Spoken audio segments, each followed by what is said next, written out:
Hello student, welcome to my channel sermon lecturer. आज का ये वीडियो क्लास 10 हिंदी के लिए सबसे ज्यादा इंपॉर्टेंट है। जितने भी स्टूडेंट क्लास 10 हिंदी का पेपर देने वाले हैं, आज का ये वीडियो लास्ट तक जरूर देखना।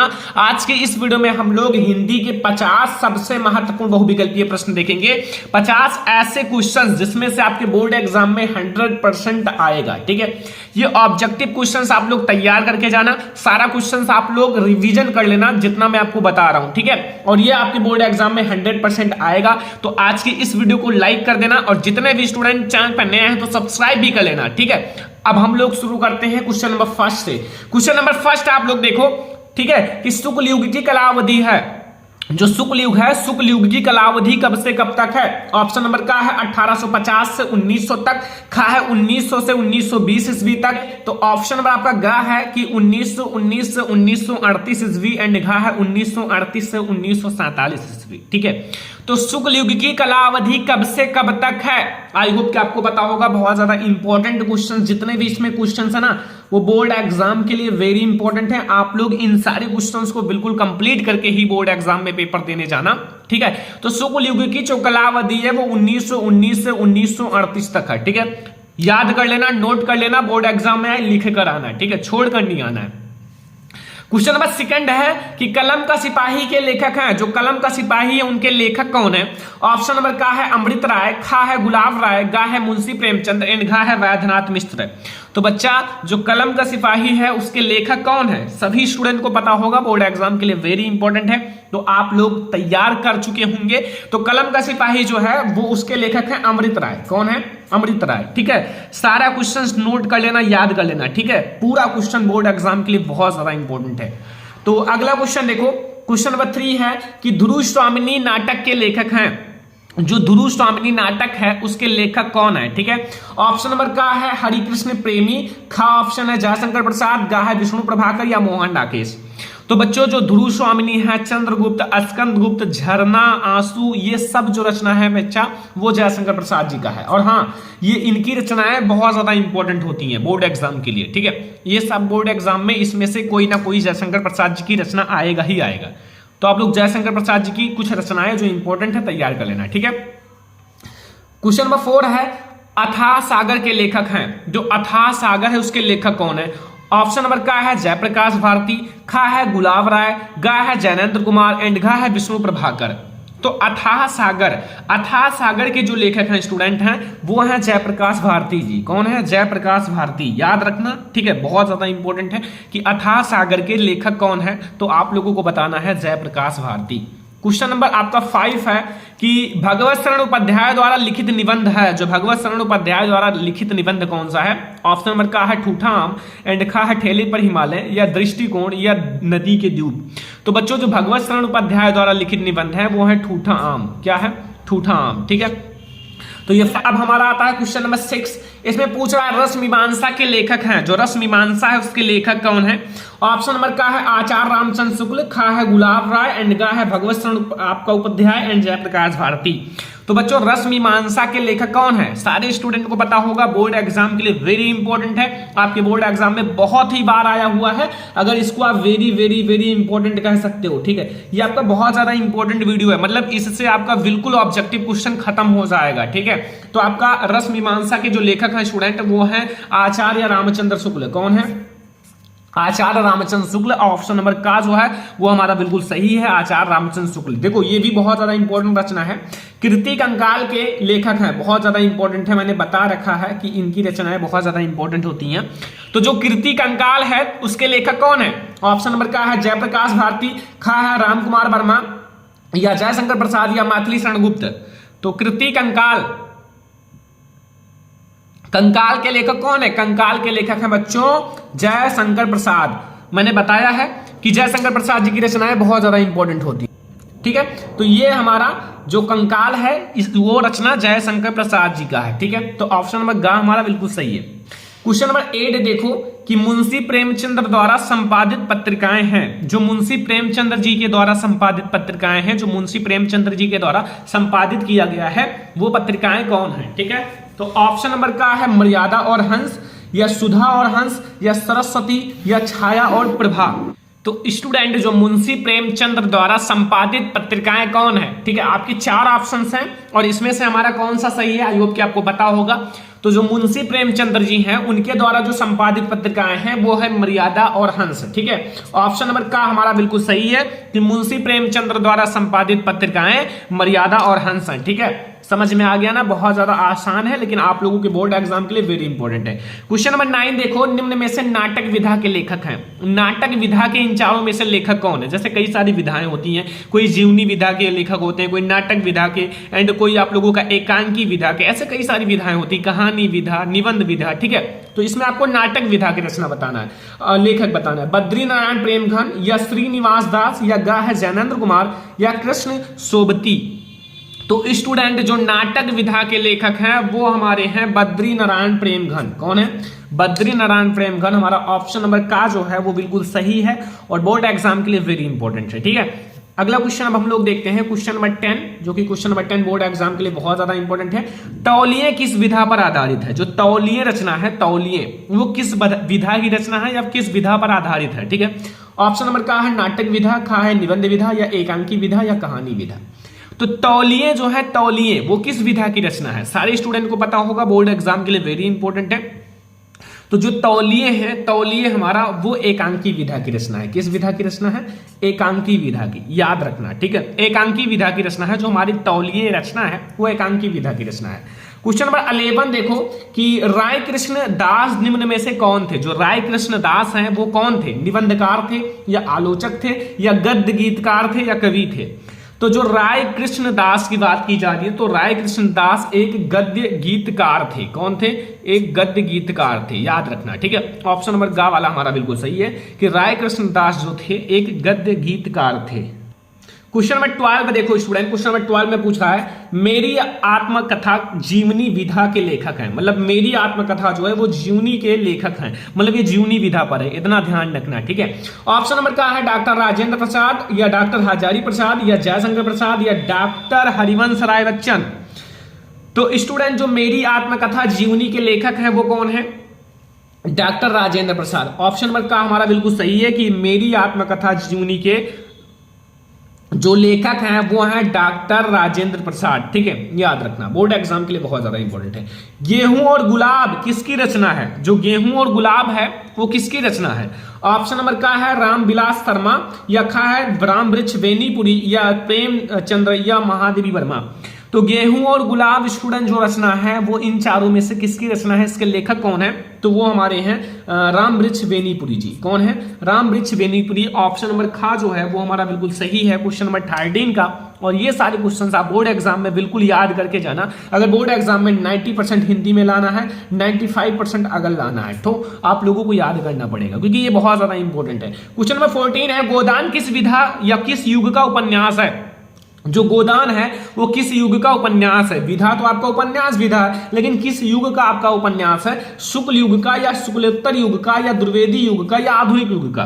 तो स्टूडेंट जो गोदान है, गोदान वो हमारा किस युग का उपन्यास है? तो सारे बच्चों को पता होगा ये हमारा शुक्ल युग का उपन्यास है। किस युग का?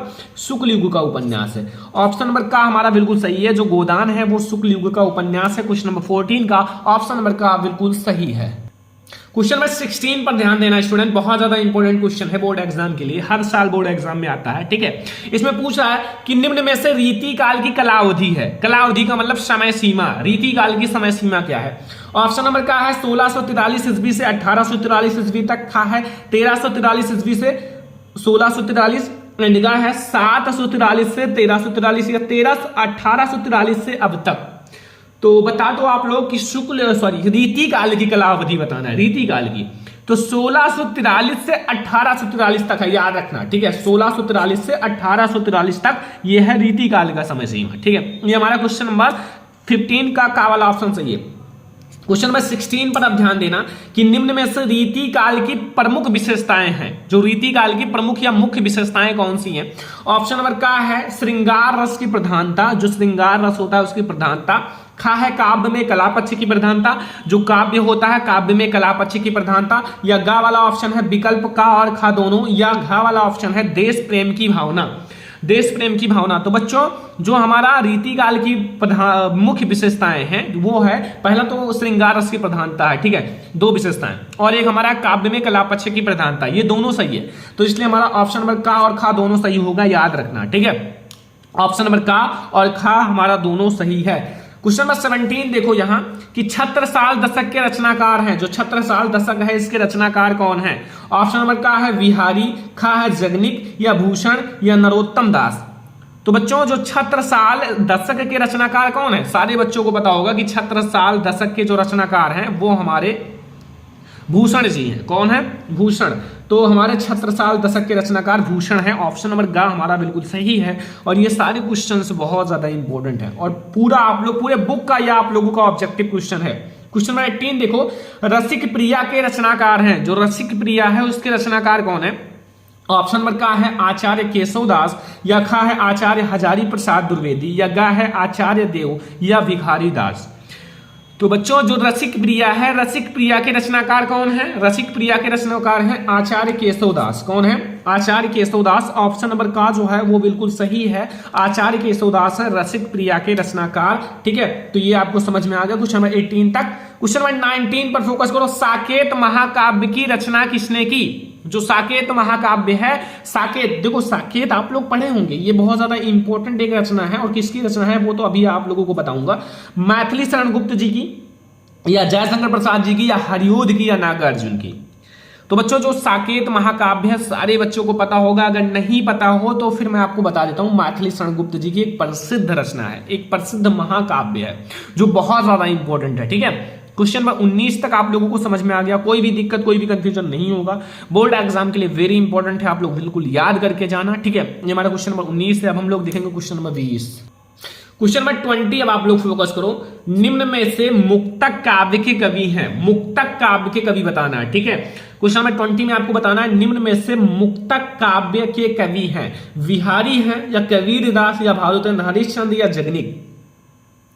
मुक्तक काव्य की कवि बताना है बच्चों, मुक्तक काव्य। तो मुक्तक काव्य के जो कवि हैं वो कौन है इन चारों में से? तो वो है बिहारी लाल। कौन है? बिहारी लाल। बिहारी लाल जो है वो मुक्तक काव्य के कवि हैं। क्वेश्चन नंबर 21 देखो, ललित ललाम के रचयिता हैं, जो ललित ललाम है इनके रचयिता कौन है? ऑप्शन नंबर का है पद्माकर, खा है मतीराम, गा है भूषण, या बिहारी। तो ललित ललाम के रचयिता कौन है स्टूडेंट? आई होप कि आपको पता होगा, नहीं पता हो तो अभी आपको पता चल जाएगा कि ललित ललाम की जो रचयिता है वो है मतीराम जी। कौन है? मतीराम। ललित ललाम के रचयिता मतीराम है, याद रखना। ये हमारा क्वेश्चन नंबर 21 है। अब हम लोग देखेंगे अगला क्वेश्चन, क्वेश्चन नंबर 22 पर अब आ जाओ। क्वेश्चन नंबर 22 लिखा हुआ निम्न में से कौन सी रचना पद्माकर द्वारा लिखी है? मतलब जो पद्माकर हैं, पद्माकर के द्वारा इन चारों में से कौन सी रचना लिखी गई है? रसराज, या कवि प्रिया, या गंगा लहरी, या फिर शिवा बाउनी। तो बच्चों पद्माकर के द्वारा लिखित रचना, अगर आप इनकी रचनाओं को देखोगे तो बहुत सारी रचना लिखी है, लेकिन इन चारों में से आप लोगों को पता होगा कि कौन सी रचना लिखी है पद्माकर ने, तो वो है गंगा लहरी। कौन है?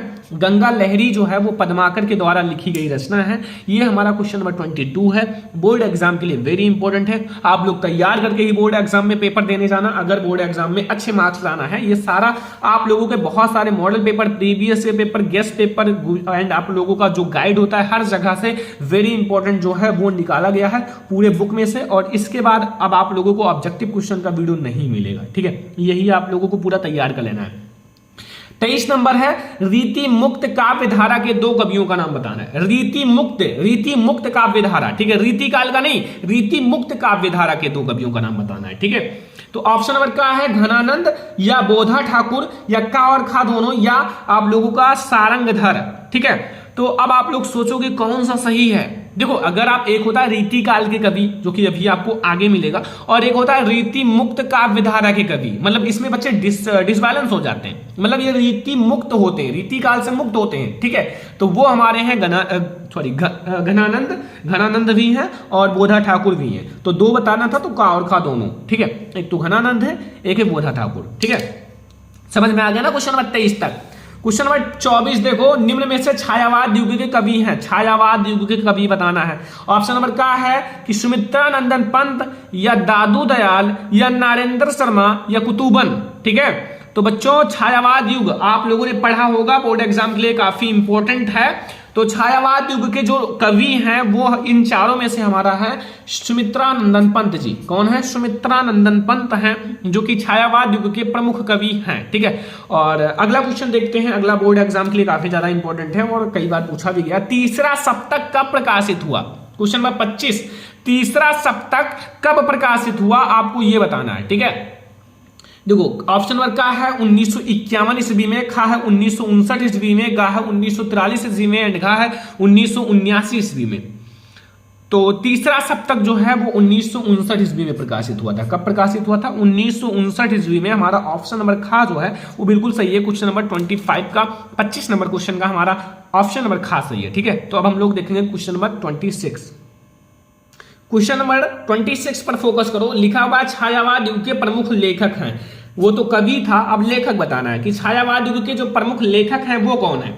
ऑप्शन नंबर का है यशपाल या वृंदावन लाल वर्मा या फिर राम कुमार वर्मा या भानुतेन्द्र हरिश्चंद्र।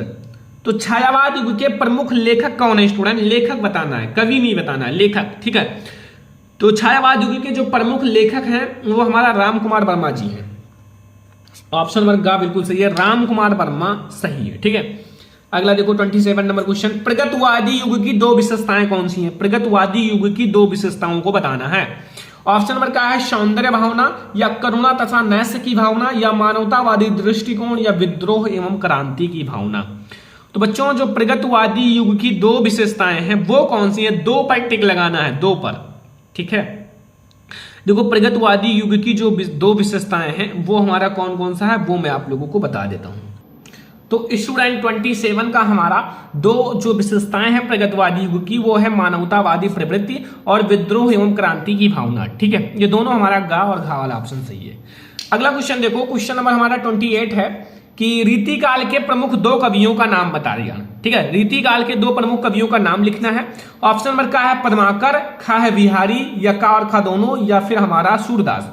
तो रीतिकाल के प्रमुख कवि कौन कौन से हैं? सारे बच्चों को पता होगा, अगर नहीं पता है तो मैं आप लोगों को बताऊंगा कि जो रीतिकाल के प्रमुख कवि हैं वो इन चारों में आपका दो लोगों को बताना है। तो हमारा एक तो पद्माकर जी हैं, ठीक है, यानी कि हमारा ऑप्शन नंबर का वाला सही है। ठीक है, एक हमारा खा वाला बिहारी लाल जी हैं, तो ये हमारा सही है, का और खा दोनों सही है। ठीक है, याद रखना। हमारा 28 नंबर क्वेश्चन का 29 नंबर क्वेश्चन है कि निम्न में से प्रयोगवाद युग की दो विशेषताएं बताइए। जो प्रयोगवाद युग है उनकी दो विशेषताएं बताना है। ऑप्शन नंबर का है घोर वैश्विकता या यथार्थवादी दृष्टिकोण या समाज का यथार्थवादी चित्रण या फिर नारी के प्रति परिवर्तित दृष्टिकोण। ठीक है, तो निम्न में से प्रयोगवाद युग की जो दो विशेषताएं हैं वो कौन सी हैं? क्वेश्चन नंबर 29 का तो हमारा घोर वैश्विकता होता है यथार्थवादी दृष्टिकोण, यानी कि दो हमारा सही है। दो विशेषताएं बताना था, हमारा ऑप्शन नंबर का और खा सही है।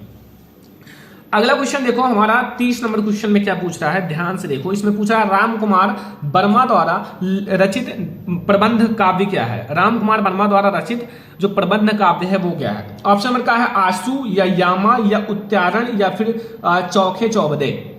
तो बच्चों जो राम कुमार वर्मा द्वारा हमारा रचित प्रबंध काव्य है वो कौन सा है? वो तो सारे बच्चों को पता होगा। राम कुमार वर्मा जी का एक बहुत ज्यादा इंपॉर्टेंट प्रबंध काव्य है, वो है उत्तारण। कौन सा है?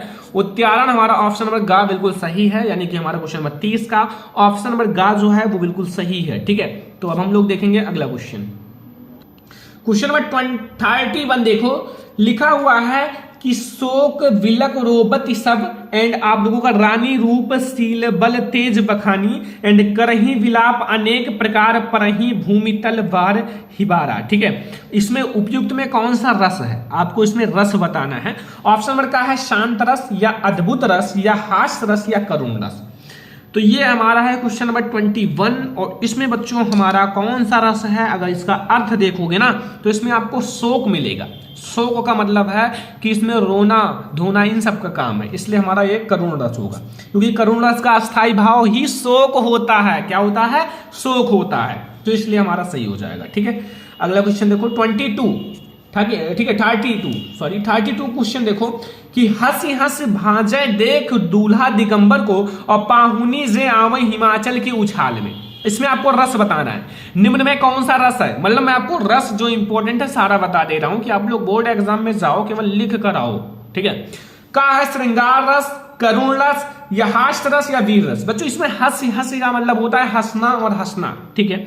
और हास्य रस का स्थायी भाव होता है हास का मतलब होता है हंसना। तो फिर ये हमारा कौन सा रस होगा? हास्य रस होगा, ठीक है। और दो ही रस आपके बोर्ड एग्जाम में आएगा, या फिर करुण रस आएगा या हास्य रस आएगा। अगर हंसना आए तो हास्य रस पर लिख कर आना, और अगर रोना धोना ये सब आए, शोक आए, तो वो आप करुण रस करके आना, ठीक है। बस बिल्कुल सही हो जाएगा। देखो अब ये भी ट्रिक समझ लो, हरिमुख मनहु मयंक पंक्ति में कौन सा अलंकार है? अगर कहीं भी आपको उत्प्रेक्षा अलंकार दिखाई दे, उत्प्रेक्षा अलंकार, केवल उत्प्रेक्षा अलंकार की बात कर रहा हूं, तो आपका उसमें मनहु जनहु मानव जानो ये सब लगा होगा, मनहु जनो ये सब जरूर लगा होगा, क्योंकि ये सब है उत्प्रेक्षावाचक शब्द, ठीक है। ऑप्शन नंबर क्या है? उत्प्रेक्षा या रूपक अलंकार या उपमा अलंकार या अनुप्रास अलंकार। तो बच्चों हरिमुख मनहु मयंक में आपका उत्प्रेक्षा अलंकार है। कौन सा अलंकार है? उत्प्रेक्षा अलंकार है, यानी कि हमारा ऑप्शन नंबर का बिल्कुल सही है। क्वेश्चन नंबर 33 का ऑप्शन नंबर का हमारा बिल्कुल सही है, ठीक है। समझ में आ रहा ना सारा क्वेश्चन? बहुत ज्यादा इंपॉर्टेंट जो क्वेश्चन है सारा मैं बता दे रहा हूं। क्वेश्चन नंबर 34 देखो, नील घन सावक से सुकुमार सुधा भरने को वधु के पास पंक्ति में कौन सा अलंकार है? ठीक है, रूपक अलंकार या फिर आपका उत्प्रेक्षा अलंकार या श्लेष अलंकार या उपमा अलंकार। देखो आपका अलंकार भी तीन ही रहेगा, उपमा, रूपक, उत्प्रेक्षा। इन्हीं तीन में से कोई पूछेगा। उत्प्रेक्षा तो समझ में आ ही गया, कोई रूपक का भी आप लोग ट्रिक बना लो, फिर सारा काम खत्म, ठीक है। तो इसमें हमारा कौन सा अलंकार है? सारे बच्चों को पता होगा, इसमें हमारा उपमा अलंकार है। कौन सा है? उपमा अलंकार, ठीक है। पहले तो परिभाषा उदाहरण ये सब लिखने के लिए आता था, जो कि आसान था, और ये भी आसान ही है, कुछ है नहीं। ऑब्जेक्टिव क्वेश्चन तो 1 मिनट का काम है, परिभाषा उदाहरण लिखने में 5 मिनट लग जाता था, लेकिन ये 1 मिनट में अगर आता है तो लिख कर आ जाओगे, मतलब आपका टाइम बच जाएगा, ठीक है। अगला है 35 नंबर क्वेश्चन, जिनके आगे ठहर सके जंगी ना जहाजी हैं वही प्रसिद्ध छत्रपति भूप शिवाजी। निम्न में कौन सा आपको रस बताना है? ठीक है, क्या है? रोला, सॉरी छंद बताना है। छंद कौन सा छंद है? रोला या कुंडलिया छंद या सोरठा छंद या दोहा छंद है, ठीक है। तो रोला और सोरठा में से ही कोई होगा, क्योंकि बोर्ड एग्जाम में कोई एक ही आएगा रोला और सोरठा में से। तो ये हमारा रोला है। क्या है बच्चों? रोला है। जिसके आगे ठहर सके जंगी ना जहाजी हैं ये वही प्रसिद्ध छत्रपति भूप शिवाजी, ठीक है। ये हमारा बच्चों रोला है। ये हमारा क्वेश्चन नंबर 35 है। अब हम लोग देखेंगे 36 नंबर क्वेश्चन। 36 नंबर क्वेश्चन समझो, इसमें लिखा हुआ अपार शब्द में उपसर्ग है। अपार शब्द में उपसर्ग बताना है। उपसर्ग भी आपका ऑब्जेक्टिव ही रहेगा। अन है या अनु है या आ है या बड़ा आ है। तो अपार बच्चों अपार में बताना है, ठीक है। तो अपार शब्द में आपको उपसर्ग बताना है, जो आगे जोड़ा जाता है, उपसर्ग, ठीक है। तो अपार शब्द में आई होप उपसर्ग आप लोगों का क्या होगा, सारे बच्चों को पता भी होगा। तो इसमें जो हमारा उपसर्ग होगा वो छोटा आ होगा, क्योंकि आगे छोटा आ ही जुड़ा हुआ है, तो हमारा यही होगा ना, जो आगे जुड़ा है वो हमारा उपसर्ग हो जाएगा। अगला देखो 37 नंबर क्वेश्चन कि सुदर्शन शब्द में उपसर्ग है। जो सुदर्शन शब्द है उसमें उपसर्ग क्या है? निर है या सहृदय है या शु है या आप लोगों का बड़ा आ है। उपसर्ग बताना है सुदर्शन शब्द का उपसर्ग। तो बच्चों सुदर्शन में आगे क्या जुड़ा हुआ है? सु जुड़ा हुआ है। तो सु जुड़ा हुआ है, इसलिए सु हमारा उपसर्ग हो जाएगा। सुदर्शन का सु हमारा उपसर्ग हो जाएगा, ठीक है। आपका क्वेश्चन बस 37 बिल्कुल कंप्लीट हो गया, मतलब कोई भी कंफ्यूजन नहीं है ना। बोर्ड एग्जाम में लिख कर आओगे अगर आए तो यही सब आएंगे भी, मैं आपको गारंटी देता हूं 100% का कि यही सब आएंगे। अब आप लोगों की मर्जी, अगर आप लोग इसको नोट करके हमेशा के लिए याद कर लेते हो, क्योंकि हिंदी का पेपर तो बहुत जल्दी है। अगर हिंदी के पेपर में अच्छे मार्क्स लाना है तो इन सबको कम समय में याद करना पड़ेगा। ज्यादा से ज्यादा 1 घंटे में, 2 घंटे में, 3 घंटे में आप याद कर लो, बिल्कुल रिविजन कर लो, याद कर लो, बोर्ड एग्जाम में लिख कर आओ, क्या दिक्कत है। 38 नंबर क्वेश्चन देखो, आहट प्रत्यय लगाकर शब्द बनेगा। आहट आपको लगाना है प्रत्यय और शब्द बनाना है। सजावट रहेगा या थकावट रहेगा या जगमगाहट रहेगा या लिखावट रहेगा। बच्चों दिमाग लगाओ और बताओ हमारा कौन सा सही होगा।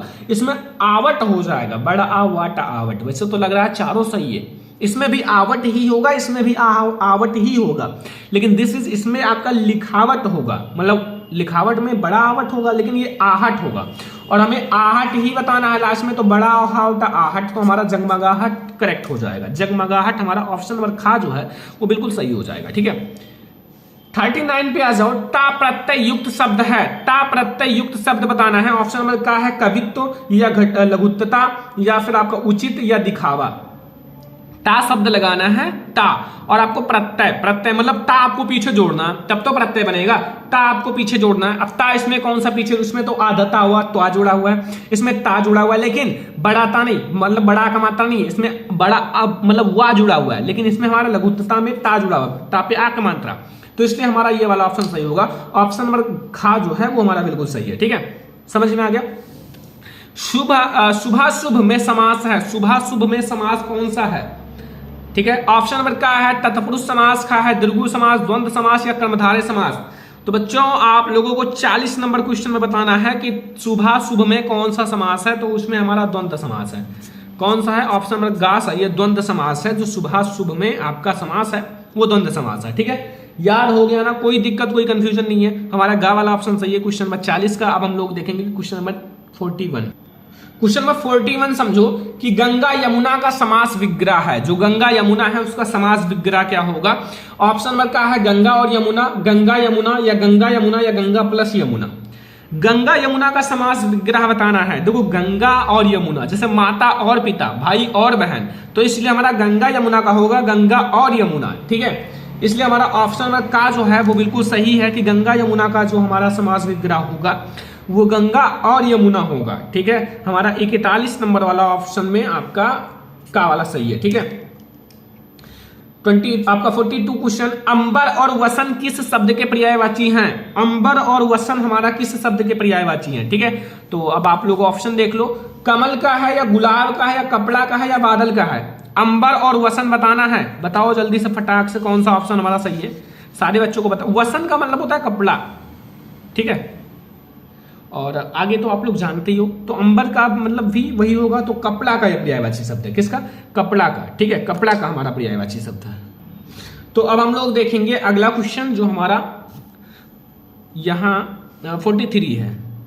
अश्व शब्द के पर्यायवाची हैं। अश्व शब्द का पर्यायवाची शब्द बताना है। तुरंग है और है या पिक और प्रभूत या विहंग और द्युज या फिर हमारा मरकट और कपि।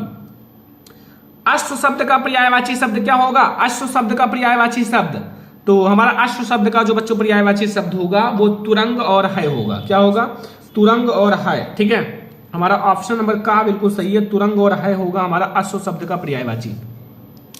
क्वेश्चन हमारा 44 है, राघी। राघी शब्द का तद्भव होगा। राघी शब्द का तद्भव रानी या वाधी या दासी या रागनी।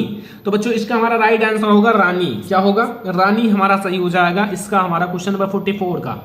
ठीक है, अगला देखो 45 नंबर क्वेश्चन, ध्यान से समझो। लिखा हुआ है नेह तद्भव शब्द का तत्सम रूप है। नेह, नेह का मतलब क्या होता है? नवीन या स्नेह या फिर हमारा नक्षत्र या निष्ठुर। तो बच्चों हमारा जो नेह का मतलब होता है, नेह का मतलब होता है स्नेह। क्या होता है? स्नेह। ठीक है, नेह का मतलब होता है स्नेह। तो हमारा ये है 45 नंबर क्वेश्चन। अब हम लोग देखेंगे अगला क्वेश्चन 46 नंबर क्वेश्चन। देखो लिखा हुआ इत्यादि शब्द का संधि विच्छेद है। इत्यादि शब्द का संधि विच्छेद ऑप्शन नंबर का है इतधन आदि या इतधन आदि या इतधन यदि या फिर इतधन यदि। ठीक है, तो इत्यादि शब्द का संधि विच्छेद क्या होगा? सारे बच्चों को इस क्वेश्चन का आंसर पता होगा कि ये बहुत ज्यादा आसान है। तो इत्यादि शब्द का संधि विच्छेद होगा इतधन आदि, इतधन आदि। ठीक है, समझ में आ गया ना।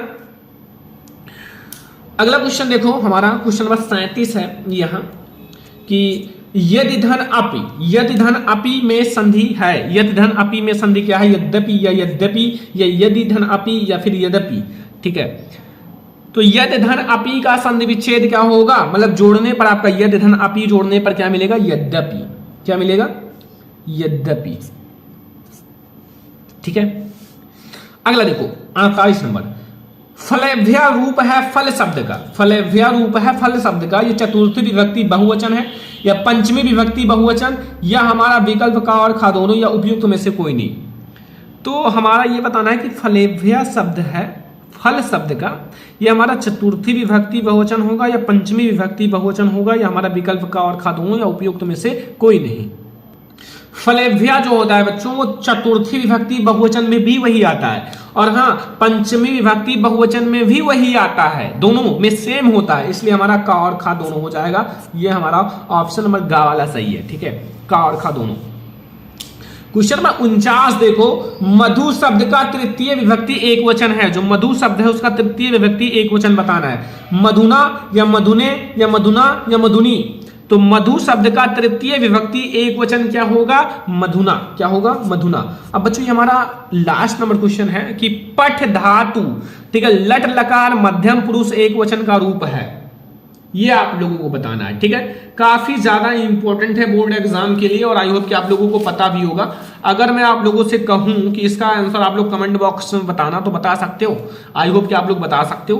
तो इस क्वेश्चन का आंसर कमेंट बॉक्स में कर देना। ये आपका HW है, ओनली 1 क्वेश्चन। अगर आप लोग और कहोगे तो HW आपको 10 क्वेश्चन और दे दिया जाएगा बाद में। ठीक है, तो ये आपको 50 नंबर क्वेश्चन कमेंट बॉक्स, बहुत ज्यादा आसान है। अगर आपने पठ का याद कर लिया तो फिर आपको ये कोई दिक्कत नहीं। तो ये आज हमारा हिंदी के पूरे बुक के ऑब्जेक्टिव क्वेश्चन है, बहुत ज्यादा इंपॉर्टेंट ऑब्जेक्टिव क्वेश्चन आज की इस वीडियो में हम लोगों ने हिंदी का देखा है। ये 50 ऐसे ऑब्जेक्टिव है ना जो बोर्ड एग्जाम में आएगा ही आएगा, इसी में से आपका बोर्ड एग्जाम में आएगा। ये पूरे बुक का आपका इंपॉर्टेंट क्वेश्चन है। तो आई होप कि आपको ये वीडियो बहुत ही ज्यादा पसंद आया हो लाइक करना, शेयर करना, अगर चैनल पे ना हो तो सब्सक्राइब कर लेना। ऐसे ही अगर आपको हर सब्जेक्ट का वीडियो चाहिए तो कमेंट कर देना सर और भी सब्जेक्ट पर वीडियो बनाइए, तो मैं आप लोगों के लिए जरूर लाऊंगा। तो चलो हम लोग मिलेंगे नेक्स्ट इंपॉर्टेंट वीडियो में, तब तक के लिए धन्यवाद।